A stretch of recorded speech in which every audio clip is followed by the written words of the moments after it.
Chronometry calibrated.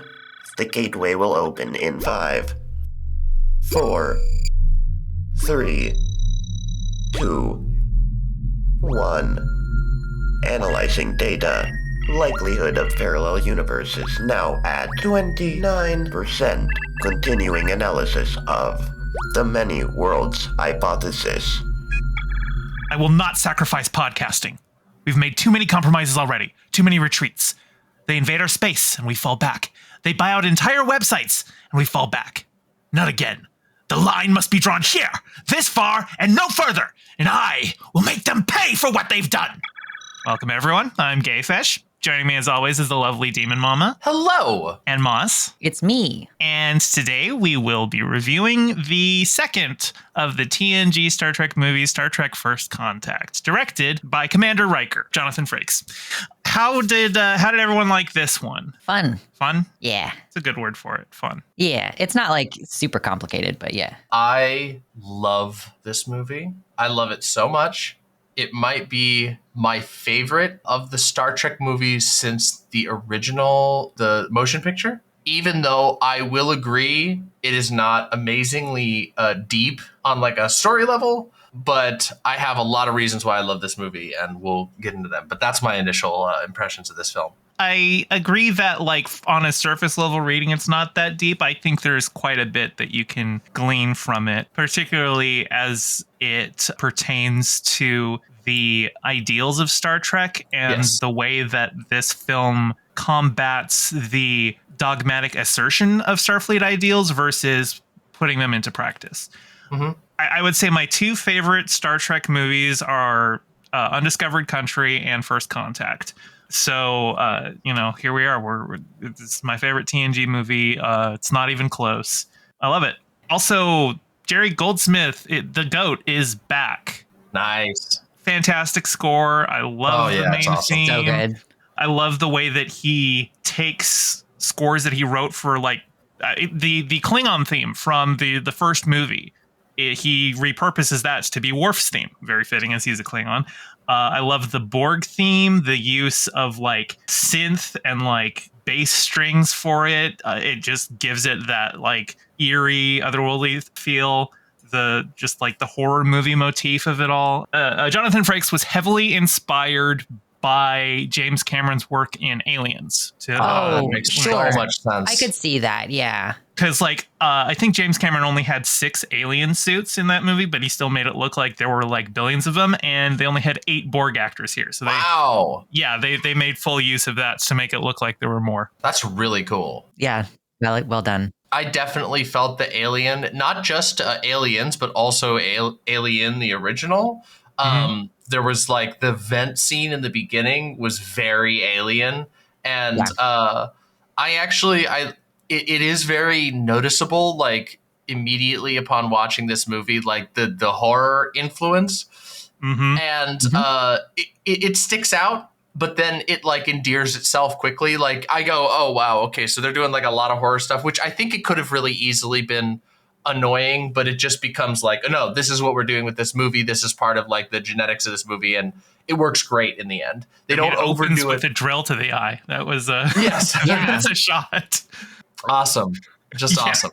I certainly hope that they didn't actually poke Patrick Stewart's cornea. I have to imagine that was a special effect. I was going to say the SFX in this movie were very well done. Like obviously a lot of it's still very practical because of just like that's the time, but ILM on this project. So yeah, like it all felt very tasteful. It was little things like the eye and like Geordi's eye as well. Just little stuff that just kind of enhanced things. And I think that that's like part of the fun of watching old stuff when you're looking at the cinematography and the special effects side of it is that by necessity, like most of this was being done practically, and then you would just embellish it or fine tune the edges with your special effects. And we're seeing kind of a resurgence of that nowadays, if you can afford it, at least. Like Guillermo del Toro's movie recently, The Frankenstein, was like practical with probably some stuff being cleaned up in post just by necessity. Yeah, and I really appreciate that from a craft point of view. And so lots of things about this movie, like I enjoyed the sets. Of course, is this the first and only time we see this version of the Enterprise? Because it got destroyed in the last movie. This is the first time we see the Enterprise E, and the Enterprise E is the ship in the next TNG movies as well. So yeah, this is the first time we see it. Yeah, it looked really cool. Like new spin on the... There were some repurposed sets, like the sickbay set. They're just using Voyager's sickbay, but I'm not sure. I didn't look into as much detail about which sets were repurposed and which ones were brand new, but I know they used some Voyager and DS9 sets and redressed them. Mm-hmm. It looked good, and the costume design I think was interesting. Like the evolution of costumes through the movie as well. Like as Picard sheds layers. Down. Yeah, so good. Those are some things that I noticed. Yeah, I have to say this movie, visually I found it very impressive and enjoyable. Definitely leaps and bounds ahead of whatever they were doing in the last movie. I liked that. I mean, this movie definitely had a very distinct visual style from the TV show, which I think is true for most of the movies. Obviously, the way that the cameras are used, is very distinct because you're telling a different type of story and you're on a different type of setup. A lot of Dutch angles I noticed. Lots of really weird angles, yeah. Yeah, there were some weird angles. There was a lot of play with the camera, but most notably, I think, for me at least, was the color. The choice and use of color in this movie. It was enjoyable. I was happy to see it. I guess it shares a similarity with the beginning of the last movie in that there was more dramatic lighting, but in this movie it felt more consistent, I guess is the word that I'll use, where the bridge there was looked properly lit. Yes. They weren't in rooms on the Enterprise where it's there's no light coming except from the outside. Yeah, why is it so flat right now? Although the lighting is definitely distinct from the show, where the show has dramatic, this. Yeah, it's way more dramatic. In the show, there's and it's enjoyable to a certain degree, but there's this office quality to a lot of the sets where it's okay, you're at work. There's overhead fluorescent lights kind of look. But then in this movie, the med bay especially was I was oh, this looks great, but you would not have your doctors working in low light like this for no reason. But it looks fine, and it looks great, in fact. And I think it's really cool. A lot of the costumes when they're on Earth. There's this I love at the end of the movie you get this Vulcan spaceship that's this really interesting red, and it stands out among all the natural colors of the rural research base they're on. There's just and of course all of the greens and yellows of the Borg. Down to the weird bruising it looks like that they get that they have around all of their tubes and modifications. It's again, the color, and there's a lot of attention paid to the color and the way that the colors are playing out on the screen that I think adds a lot visually to this movie and makes it sells itself really well as this alien world. I love that aspect of this movie, and it just kept surprising me in that way, that it was there wasn't really a point where it just dropped that with what happened in the last movie for sure. But that's what I have to say about the color and camera work. What do people generally think about the Borg Queen? Because I feel like people might hate it. I just have the sense that she might be a polarizing character. She's, I would say, controversial in Star Trek canon. A lot of people did not like that by introducing the Queen, you were kind of removing some of the alien uniqueness of the Borg by giving them a central figure who is kind of an individual, that it kind of robs it. And originally, as they were writing it, they didn't have the Queen. They just had the Borg, and they're okay, well, you got a story problem in that they're just fighting zombies with no actual character interaction stakes. Yeah. And so there's that. I have my own headcanon about the Queen. I actually don't think the Queen fully controls the collective. I think the Queen is I think the collective uses queens when they have special projects that they need a more focused attention to, but I don't think she actually controls the entire hive mind. Yeah, it would make sense if it was a flowing both directions kind of relationship. Yeah. Or if they put all of the something in that one person so that they can not have to deal with it in the rest of the colony or something. I can see numerous angles that it would work from. Well, and like with Locutus, they assimilated him so that he could be the mouthpiece for the collective to communicate with the Federation to facilitate their assimilation, right? That was the plan of the best of both worlds. And so it does make sense to have a personification of the collective that our characters can talk to. Mm-hmm. Having the Queen have such like a command over the collective rather than just being a part of it, I think that might undermine it a little bit. But also, have you considered that she's really sexy? Hard to argue. Yeah, very compelling. I was listening. There's like 2 commentaries on the DVD for this, director and writers, and they both basically were talking about how they noticed how many guys watching this movie got like scared boners from her. Oh yeah. I'm scare roused. Okay, so I can completely understand why the Borg Queen as a character would be controversial, and also it does introduce some like potential threats to the like, I don't know, the suspension of disbelief in this movie. Like, for example, like if you have the Borg Queen there and she is the collective and she's connected to everybody, which she is. And I think she does a good job selling you that like, no, I am the Borg. Like all of these are just like limbs to me, basically. We're all the same thing. But also then it's just like, there's parts where the Borg are like ignoring people. The drones are like ignoring people. And it's like, well, in this particular circumstance, it really doesn't make sense for them to do that. At other points, see through their eyes or not. Like, I feel like she should be able to. She should be aware of all things. We need to like get him immediately and like, don't ignore this stuff. Like they're definitely plotting something. Let's shut them down. So that like, you just kind of have to, hand wave that in your mind. And I do think it's like, I sat there going, it takes a little bit of effort to go, okay, all right, for this particular instance. However, I do like, and I do think that the Borg Queen in this movie, I don't know about in the lore as a whole, but in this movie serves a very good purpose, both in the interactions with characters, but also as like, what's the right word? Like a remote CPU, you can think about it, because they go through time. They don't have a connection to the rest of the collective while they're on Earth or when they're around Earth. And so like they have to have like a miniaturized central processing unit to keep this stuff going when they're around, or else the drones just shut off. And they do at the end. And like on Voyager, there have been like instances where we see like Borg who have been cut off from the collective, but are still like they have a local hive mind still, and how they attempt to reconnect to the collective and how they can still operate and stuff like that on smaller scales. Honestly, I don't like the fact that when the Borg Queen dies, all of the rest of the drones die. I think that's kind of lazy writing. Oh, it is for sure. It's a trope, big time. It's a trope. It's load bearing boss. Yeah. But like Game of Thrones, whatever. Like and there had been consideration when they were writing this movie that by killing the Borg Queen, they were going to defeat the Borg. But I'm glad they didn't do that, because I like the Borg and I want them to remain as a continuing villain.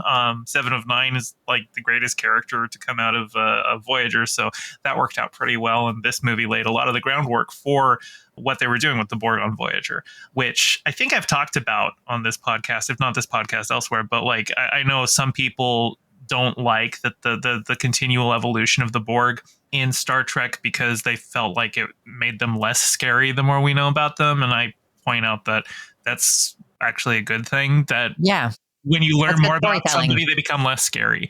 And actually, to tie that in, since we're talking about, I brought up the best of both worlds, which is the TNG episode where Picard becomes assimilated. That is like the obvious recommendation for episodes that go with this movie. Yeah. But I wouldn't make that recommendation myself, actually. Everything you need to know about the best of both worlds, the movie explains. Yeah. And also, the best of both worlds is not a Picard episode. He gets assimilated, and while he's assimilated, Riker is in command of the ship. It's a Riker episode. It's all about how Riker has been avoiding command, and here here it is thrust upon him.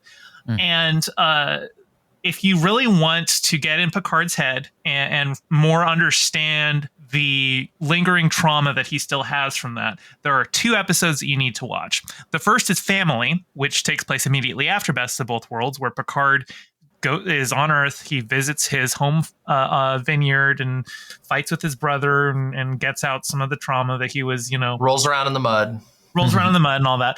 And the other one is I, Borg, where Picard considers genocide against the Borg until he is face to face with a drone and has to talk to the drone as an individual. And that one, I think, is far more indicative of that is an interesting episode too, because like the episode never says genocide. The characters in it talk about it the way you would see like liberal Zionists talk about it. It's like, oh, it's a war. It's not a genocide. Yes, these are horrible things, but it's a war and horrible things happen in war. But even so, it's still like, it's about, hey, you keep talking about trying to kill these people that you're not even trying to get to know, was kind of the point of that episode. And I think that's a good one for this. Now, obviously, the Borg are villains. And I think in an ideal world, there would be maybe like a Borg cooperative rather than a Borg collective. Like they don't forcibly assimilate people. People can choose to join if they want. I think that would be better. And that doesn't involve genocide. That would be like, hey, let's have a restructuring of Borg society to put consent into the equation. Just a little bit. There's an aspect of this movie. Oh, okay. So like, I can't do this without just stepping right into it now. So this is a fucking crazy horny movie. Oh, God, it is. And that's part of what makes me love it. Like, even when the sexuality is awkward and weird, I love it when Star Trek gets sexual. And this is one of them for sure. On so many levels, there is the just like slathered on sexual obsession by the Borg Queen with Data, and like giving him. There's this part where like she blows on a patch of skin that they have, and she gives him a blowjob. She gives him a blowjob. Yeah, was that good for you? And he like basically comes from feeling like some kind of ASMR equivalent. Like he gets like goosebumps and goes like, "Oh my God!" His first physical sensation with organic skin. So yeah, and it's immediately followed up by like literally moments later pain as like the next sensation. And so there's this pleasure and pain being intertwined like constantly on the screen. God, there's so much about the assimilation in this movie. It is like straight up just kink. It's all domination fantasy, yeah. It's not just domination either. There's like this drone, like the play with the mind. It's like there's a hypnosis type of angle where it's like you see these characters with the vacant expressions doing things against their will. Their bodies are going and their minds aren't there anymore. And there's the whole like erasure of identity that comes with like a like humiliation and masks. There's actually so much. There are so many different like major, popular, and I think possessed by a certain creative mind behind this project, fetishes that are on display in this movie. And I love that. I love it. Even down to the Queen has a latex suit. Literally. Like, her head gets implanted into a latex suit. Best special effect in the whole movie, by the way. Yeah. So cool. Oh God, it's so cool. And then I will offer a second contender for best special effect, which is the skeletal structure that Picard picks up at the very end of the movie. Oh, that was a great. Like, oh my God, it looks so cool. And yeah. like he picks it up with like this such drama, and it's like mouth is like trying to move still. It's freaky, but it's also this like chrome, and it's the Queen. Like that's what was at the core of the Queen. He's basically holding her heart in his hand, and it's just like, oh my God, it's amazing. There's also this other element, which is the relationship between the Queen and Picard, which represents this total power swap. Like this entire change of dynamic from her being completely in control with Data, and Data just being like a helpless subject that she is, giving sexual, physical pleasure to to then Picard arrives and we see her incapable of maintaining the illusion of control, in that, he says like, oh, like, you wanted me to come willingly. And she's like, no, I've assimilated thousands of worlds. Like, what makes you think you're so special? But the truth is, he is special. And I love that, because it's like, obviously there's this whole like dynamic shift that we see on this, like, from this sexually, physically dominant latex wearing queen suddenly being like thrown off her guard and put into a position of like, oh, well, now you're like, you want it so bad that you're like wavering, you make a mistake.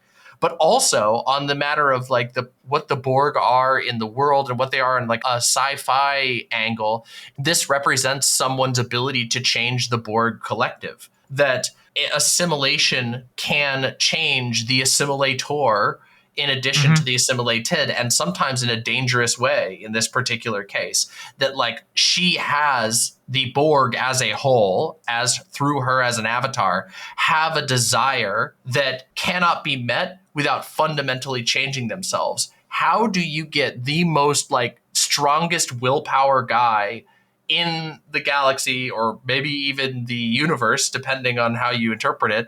How do you convince him to join your assimilation group willingly? You can't, but it's an irresolvable desire. It makes her go and make mistakes. She overlooks Data like having individuality still. And I love that. It's so good. It's so well crafted. And it's also just so horny. And like, I'm just saying, like, we're lucky that Riker was on the planet. He would have fucked her immediately. He wouldn't even have waited. No. I do want to add on to that, because I was thinking that it is very interesting that she is a woman. Like that, there is an individual representing all the Borg, and that they chose for it to be a woman. And so there's this kind of like, there's like a lot of overlapping symbology that goes into that, where she is obviously like, her sexuality is a threat. Like, it is the thing that men are weak against. And so there's that moment of like 0.68 seconds where Data is considering it. But also she is mother, because she is at the head of a collective of like functionally like children that she has complete control over.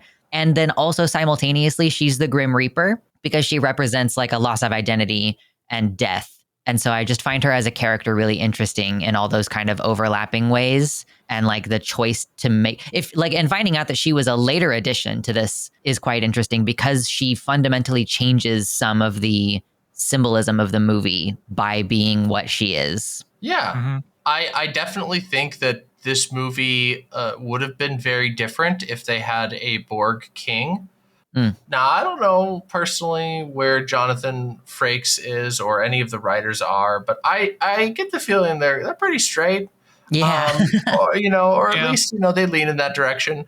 And I do think another writer could have made that work. In fact, I think immediately of an inferior movie in pretty much every way, but Alien Covenant, which is a very strange movie. However, there is a android character in that movie who kind of has a similar approach, and they definitely make it work there, where he's like this. There's this incredible homosexual energy throughout the whole movie that isn't explicitly said, much like in this movie, where it's not like, except for, I guess, the Queen does literally make a reference to the like fully functional, but it's still like dancing around it mostly and like using this symbolism to represent it. They were still trying to get a PG rating, so Yeah.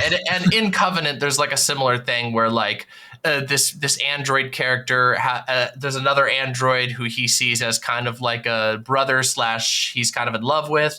Kind of weird, but they play the flute together. And he's playing the flute in front of him. And it is like the most. And I'm like, I could imagine that being a scene in this movie. But yeah, no, it doesn't. So I think I agree with you on that. Like, I do think there's some definite choices being made. Also, to build off what you said, that like if Riker was on the ship, it would have been, he would have caved. Like, on site. On site immediately. Yeah. He'd be like, yep, no, I'll dick you down. I'm happy to do that. Yeah. It wouldn't have worked. I've got this, Captain. But also, I want to say, even though I'm pretty sure Frakes is straight, I do want to give the man his credit. I think he would have been totally down to do a gayer movie with a Borg King. There was an episode of TNG called The Outcast in which Riker falls in love with a woman who is a member of a genderless species. Hated that episode. And she is treated as an outcast because she has gender expression. Now, that episode has its problems, but Frakes actually wanted the actor to be a man. He wanted them to get an AMAT I remember that, to play the woman. And they didn't go for that because it was the early 90s. So, yeah, they weren't going to go for that. But I've always respected him for wanting that. And so I'm just saying that Jonathan Frakes' Riker is pansexual. Yeah, I think that makes sense. I fully accept that. I think, I think if there is a hole, he will be happy to fuck it. That's all he needs. Relatable. Yeah. I love that episode. It is one of the most depressing and painful episodes of Star Trek that I've ever seen. Maybe the most. I don't know. I guess, spoiler alert, it's about conversion therapy, and it is horrifying. The ending is horrifying. Yeah, I definitely think it was good to have Riker not on there. It would have changed the movie in a way that I think it was a wise choice. And I think that I can't help but feel that they were aware that that would have changed the nature of the movie into something else. Originally, they were going to have Riker up on the ship and Picard down on the planet. And it was a very different script then, and they were like having Picard with more of like a romance with the Lily character, who at that point had been called Ruby. But then Patrick Stewart was like, "Why am I not fighting the Borg?" And they're like, "No, you right." And so they swapped Riker and Picard, and ended up changing the focus of the movie. Speaking of the B plot, what about Zephram Cochrane? What about Zephram Cochrane? You know, fun fact. So James Cromwell. Fantastic. I love him as that. Yes. Originally, they were looking at having Tom Hanks play him. Tom Hanks is a huge Trekkie. He wanted to do it, but there was a schedule conflict. He had to go direct That Thing You Do, a movie we all remember and love, right? So, yeah, it went to Zephram Cochrane, which I think worked out. That he was fresh off of Babe, so his Star Wars Rising. I love that movie. And, that's the only thing I know him from. It is like the main thing, you know. But no, he's done a bunch of stuff. He's a solid actor. Also, freakishly tall. Mm-hmm. Yeah. There's a scene at the end of the movie where Riker is like looking up at him. He's got his neck craned up, and Jonathan Frakes is 6'4". Yeah. Wow. And he's craning his neck to look up at James Cromwell. Insanely tall man. But yeah, no, he's great. I was just thinking, and obviously his character's written as this, very jaded, cynical guy who.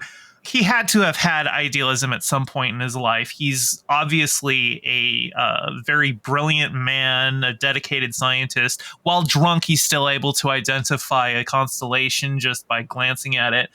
But I can't help but think of it in terms of our current day politics, because James Cromwell was 57 when they filmed this, which would, if you subtract from 2063, would place him as being born in 2006. So he's 18 right now. Wow. And can you really blame him for being an alcoholic?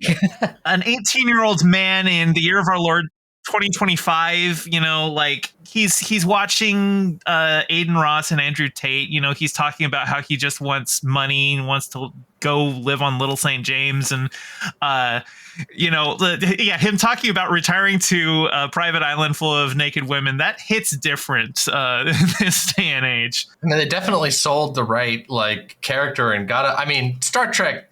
Yeah, they got an unfortunately accurate bead on the past, our present, as interpreted through their, as their past. It is, the whole Sanctuary Cities plot from DS9. And, oh, man, it is, it's a little scary. So I do think that works well. I mean, I think he's great. And also, I think the choice to have Riker interacting with Zephram Cochrane it's perfect. They have the right interaction, especially after all of the other people are being all worshipful of him, and he's going crazy. Why do you tell him about this statue? Yeah, exactly. Riker is the least starstruck, at least visibly. Like whether he's internally feeling it or not, he's keeping his cool a lot better than everybody else. Like even Geordi got carried away. You should not have said anything about the statue or the high school. Should have left that on the table.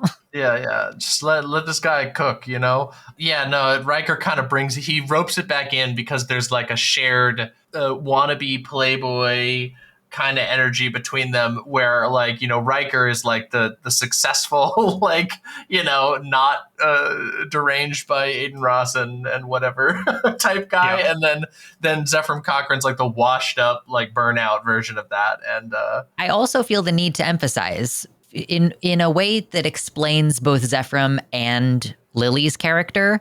It is 10 years after World War III. They are both veterans. Or maybe Zephram was building missiles or something, but Lily was a veteran. She for sure saw some kind of battle or her city destroyed or something. 600 million dead. So that's probably why. She talks about seeing people get a thrill from murdering all the time because she was in the shit. She saw it. She lived through World War III. Also, oh God, I love Lily. Alfred Woodard. So this movie. It made me a lifelong fan of hers. Even if the things that she's doing sucks, she's phenomenal in it. She confronted Tony Stark in front of an elevator. She did. And she confronted Picard when Picard was gonna, you know, just like have all of his crew die to fulfill his revenge fantasy, which, good God. Incredible scene. That scene is like, just make a one-act play of that. Like very theatrical in its presentation, and that had to have been exhausting. It's verbal combat. They are just like these. It's like it's, you know, watching Muhammad Ali if his fists were words. It's crazy. I love her. Also, apparently Alfre Woodard is Jonathan Frakes' godmother.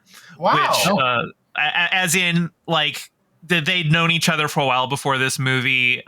You know, they're both coming up in Hollywood, and like she's actually younger than him. But you know, she asked if he had a godmother, and he said no. And she's like, "Okay, well, I'm your godmother now." So she just kind of adopted God, that's him. perfect. It's very cute. But that's how she got cast in this, and I'm very happy that happened because she was great in it. Yeah, I mean, she was phenomenal, and like the way that her character and her approach to things contrasts with Picard, and also like the way that we see her character like go from basically like a PTSD episode to like grounding herself in a totally foreign world. I love that. I love how we see the gears turn in her head of how she like makes sense of it and how she finds her ground, and like that her principles and beliefs like carry her through a completely bewildering and disorienting situation. I will say one thing that irked me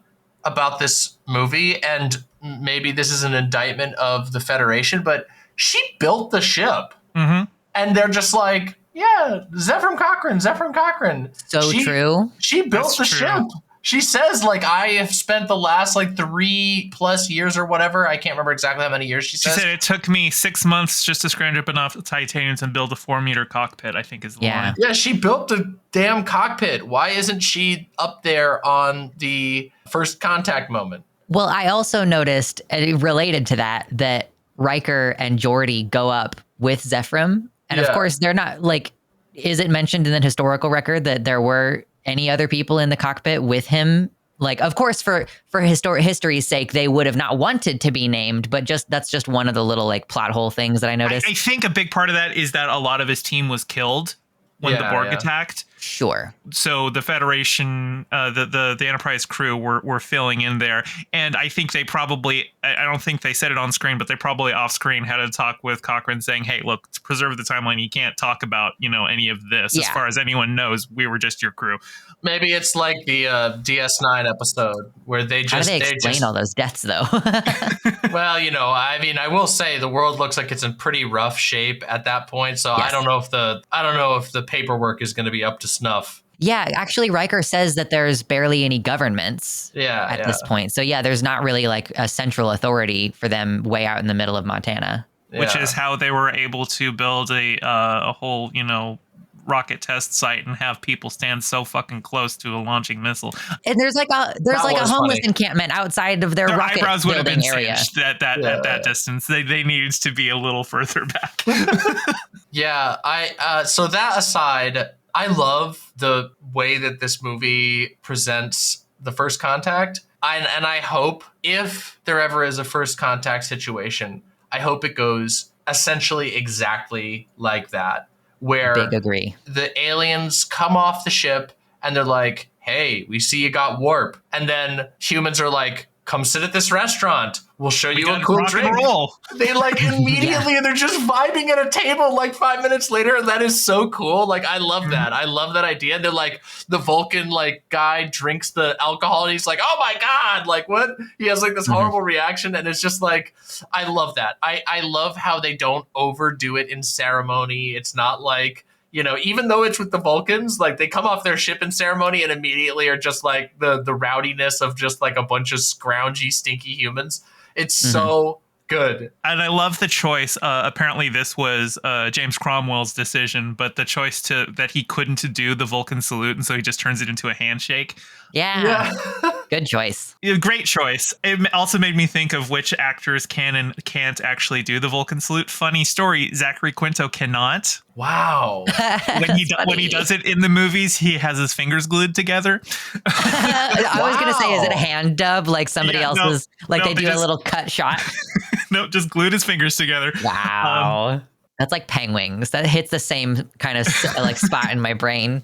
Fun fact from my life, my dad taught me at a very young age to do the Vulcan salute. It was nice. He was so set on me figuring it out that it's one of the like best memories I have with my dad is of him being like, no, you got to learn how to do it. Here's how you do it. Okay. Oh, no, you almost got it. And then just like helping me and then like making sure that I could do the Vulcan salute because I had to. It was just so necessary. It comes in handy in all sorts of ways. Oh, you never know when you need to do a Vulcan salute. It's fun to try to practice going rapidly back and forth between like a W and the Vulcan thing. I know I'm not on camera right now, but it's really hard to do.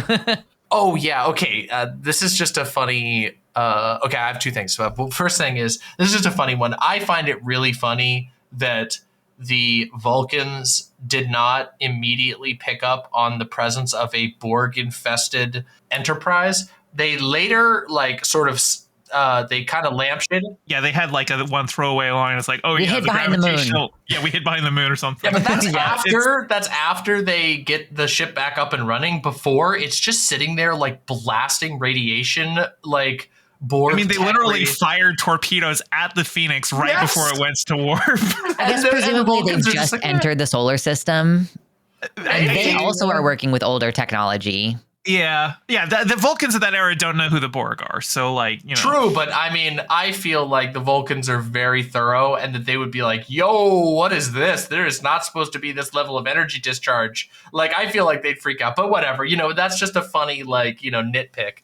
Yeah. One thing that I wanted to say that I also really like about this movie, and I will caveat it by saying, much like I criticize almost all of the Star Trek movies, this movie does not change the fact that it is a fan movie. There are very few Star Trek movies that we've watched where I feel like they can be accessible to people who aren't already a fan of Star Trek. I think Wrath of Khan and the motion picture are the two that work the most on that front, where they give you everything you need to know in the motion picture. They give you everything you need to know in Wrath of Khan. They communicate, like, you don't necessarily need to know the history of all these characters in order to go, oh, okay, this guy, this captain of this boat is squaring up against that captain. It's a pirate versus a commander movie, whatever, you know? Smash and Commander, yeah. Yeah, so that type of movie. But all of the other ones are very deep in the sauce of Star Trek. So with that being recognized and caveated, I do like that given this movie is a fan movie, that it actually does a truly loving example of like highlighting stuff that was great from the series that isn't just like a parade of like, I remember. There is the holodeck stuff. the way the holodeck works, and everything that happens in there is all like, it's all homages to stuff that happened in the series that was really. We got to get a little bit characters. of holodeck in every movie. And it was a throwback to like the first big holodeck episode, which was called The Big Goodbye, where it was Picard playing Dixon Hill, you know, as a detective. So yeah, no, it's great. Yeah, so they've got like that aspect is great. There's a lot of like little bits in the movie that are just like, okay, this is paying attention to something that happened in the show that is important to these characters.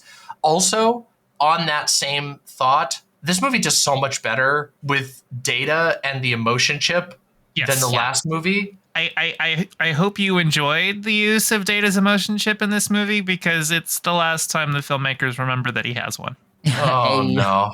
I guess after suffering that kind of temptation, we could just post hoc say he just deactivated it. Well, actually, I think like in the next movie, they say explicitly at the start, "Oh, he didn't take his emotion chip on this mission," and then they don't put it back in. Just leave it. Okay. He didn't take it? Yeah, I just turn it off. We'll talk about that when we get there. Okay, all right. I did want to say before I lose track of this thought that speaking to like things that you would need to have seen the show to know, but that were kind of done very well. Klingon, like I like the challenging of Worf and being like, "You're a fucking coward." Of course, just like straight up killing words. Yeah. I already know about Klingons and stuff, but something I really, really appreciated to do with the pacing of the movie and like the last scene where they're trying to get the magnetic thing off of the dish.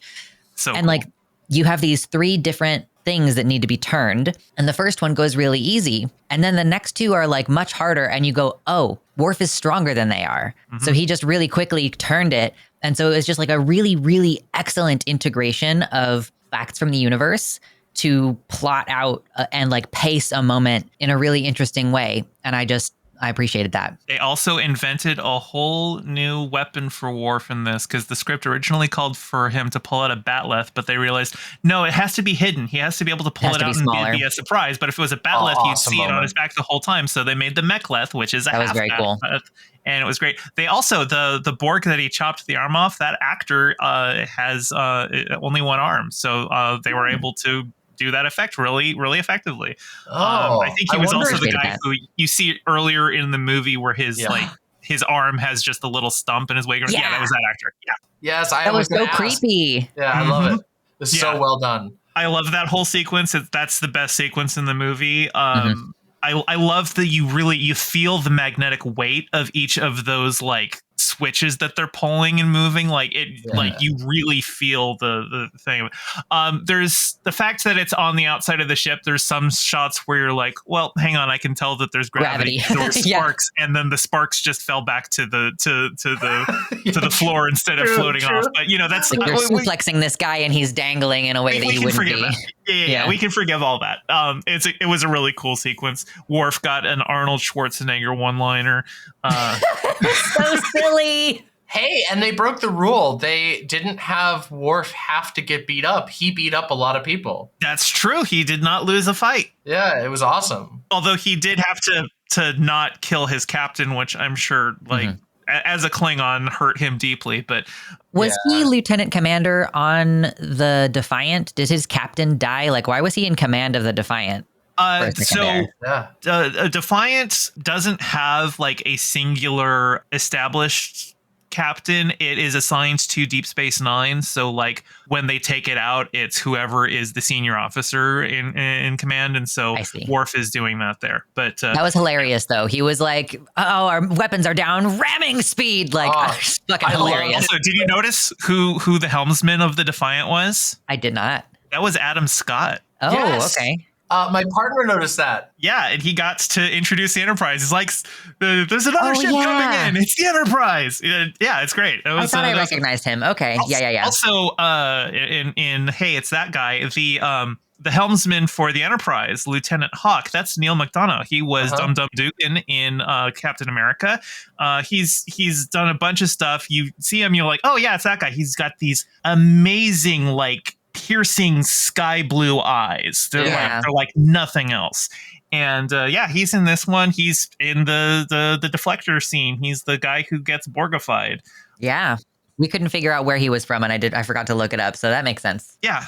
The movie's got a couple of that guys. We were laughing about the fact that the red shirt problem in this movie is it's called out by Lily at one point.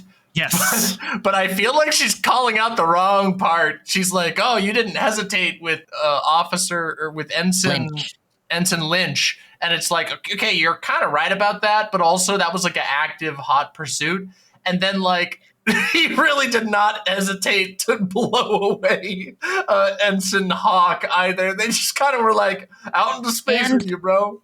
There's the guy in the hallway who hasn't even been Borgified yet. Yeah, he's just gotten it. And he just kills him. And it's like, damn. Star Trek has always had issues with that. It feels like that's a good time to wrap back around to Picard failing to practice what he preaches, because so much of this movie is him, like, Lily is the audience surrogate. She is a more contemporary character thrust into Star Trek, learning the ropes, and as a newcomer is able to call into question things that don't match up with what she's seeing. Like, when Picard talks about, he's like, actually, we're very much like yourself and Dr. Cochrane. And she just like laughs like, oh, you buddy, you don't even fucking know who we are.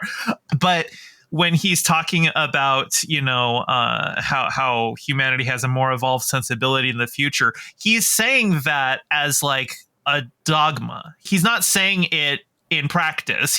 Because as she rightly calls out, he is consumed by trauma and vengeance. That's like he's not acting rationally, and he has to step aside from himself. And if maybe the ship had like a counselor or something, that he could have worked through all that. But he's a man. The problems with men continue into the future. He doesn't want to talk about his feelings. That's one of the problems about him. Yep. Actually, it's interesting because like in the first season of TNG, there were a couple of scenes where like he did seem to like deliberately exhibit some toxic masculine aspects. I think there was like a sequence where he was talking to Beverly about facing death head on, and she's just like, yeah, of course you would say that, you're a man. You can't see another way than violence and death. But yeah, no, like I like the ideals of Star Trek, and I like when they are put to the test, because they're not ideals if they're never put to the test. Yeah. And so it's good to have these characters challenged. And like even like when you're seeing what they're telling Zephyr Cochrane, where like Deanna says with poverty, disease, war, they'll all be gone within 50 years. And like I was watching with my parents, and my dad kind of scoffed at the war line, and I'm like, yeah, I have to agree. Like they do mean, I think she means war within like humanity. Humans don't fight humans anymore. But like they're literally here because they're at war with the Borg. Yeah. They're literally in a war right now. And so there are certain aspects of it where they're like, they're repeating the Gene Roddenberry lines about what the future is going to be like. And it's like, okay, but let's engage with the reality of what that means and what that takes and what that costs, rather than just stating it as a fact. Yeah, it requires effort. You can't just say, oh, I'm on the right side of history. You can't just say, I support homeless people. You have to actually get out and do something. And like, it's a practice and human nature. And it always comes back to that, like the tension between our baser instincts versus our higher ideals. And that just is on excellent display in this movie in so many different ways. Yeah, I also think, I do think this movie benefits from, I would say, the influence of creative decisions made in Deep Space Nine, where, Deep Space Nine is constantly drawing attention to the internal inconsistencies or unresolved issues within the Federation and within the allies of the Federation. And it's one of the things I love the most about DS9. Like, God, there's so many episodes in DS9 where it's just like, wow, this is really like how does this apply to the ethos that the Federation claims to stand for? And I think that this movie, of all of them, really benefits from coming after DS9 being on the air, because it feels more free to engage in those kinds of things, and in a different way than just like the forever, like, should we violate the Prime Directive or shouldn't we? And it goes in a different direction. Obviously, there's part of that which they kind of just blast through. In fact, the beginning of this movie is a breakneck pace, which I kind of appreciate. But they didn't want to waste a lot of time getting into it. They wanted to get into it. Get you there with some setup. Patrick Stewart's performance and theatricality in this movie really worked well. And I feel they allowed him to breathe in a way that it reminded me. I was thinking of course, we just watched Generations. But in that movie, there was a lot of the theatricality felt like, I don't know, misdirected or something. Like there were parts where it worked, but also it just felt like out of character for his character. In this movie, it was like, I felt like he was really into this particular role, like this version of Picard. He was just like full on display. I mean, oh my God, that scene where he smashes the models is legitimately scary. You're like, oh God, this guy has lost it. He's lost his cool. It's like if you've ever been in a room with somebody who's lost their cool like that, you're like, it's a little embarrassing. It's a little scary. It's like, you get a little angry yourself. Like, it's like, wow, like he just nails it. The Shakespearean gravitas. He went on after this movie to play Ahab in an adaptation of Moby Dick. Oh, so there you go. Is it not ripping it off if you call it out in the text? If you say this is about Moby Dick in the text, does it stop being a ripoff? Look, they worried about doing that too because they had already done Moby Dick references in Wrath of Khan, but they're like, you know what, Patrick Stewart can pull it off. We'll just go for it. Yeah, they can do as many Moby Dick references as they want. Having recently finally sat down and read Moby Dick, let's just say I've become a real dickhead. You know, it's just how it is, you know? No, but honestly, it is so cool. I was like, yes, Moby Dick reference. Give me them. I love them. Moby Dick, by the way, absolutely fucking rocks. If you haven't read it, if you're out there, you're like me, you're like a gamer, you know, and you like gaming and all this stuff. Let me tell you, Moby Dick, maybe that book might have been the first video game ever. It is so awesome. Okay. I can't even begin to tell you. It is literally Dark Souls as fuck. And I can't explain it to you without longer, but just trust me. I got to put it on the list. With our last bit of time, if anyone has anything else to say, I want to open the floor for that. But I have a little thing I want to do at the end here with our last time. One last note that I have is that to tie it back to the DS9 stuff, Ira Stephen Bear, who was the showrunner for DS9, he got a hold of a working script for the film and was like, hey, you can't blow up the Defiant. And they're like, oh, well, we didn't even think we were implying that, but they hastily threw in it's adrift but salvageable. It's like, let's keep our boss happy. Let's not blow up his ship on another movie. That's awesome. Data has really been counting the seconds since he was inside Tasha Yar. I love that. Oh, wait, that's it. All right, that's it. That's the perfect thing. Thank you. Okay, so I wanted to list all the fetishes that I was able to notice in this movie, okay? And if anybody has any others, hit me with it, okay? But here we go. We have femdom. We have role change or, power exchange. We have drone kink. We have pain and torture. We have bondage. We have hypnosis. We have intoxication. We have humiliation. We have transformation. And we have, as you just brought up, chastity and denial. Any others that I missed? Latex, I almost forgot. How could I almost forget that? Anyway. Accurate. Thank you, everyone, so much for joining us. Next time we'll be doing Star Trek Insurrection. Until then, I've been Gayfish. I'm Moss. And I'm DemonMama. We'll catch you next time. Bye. Bye. Bye.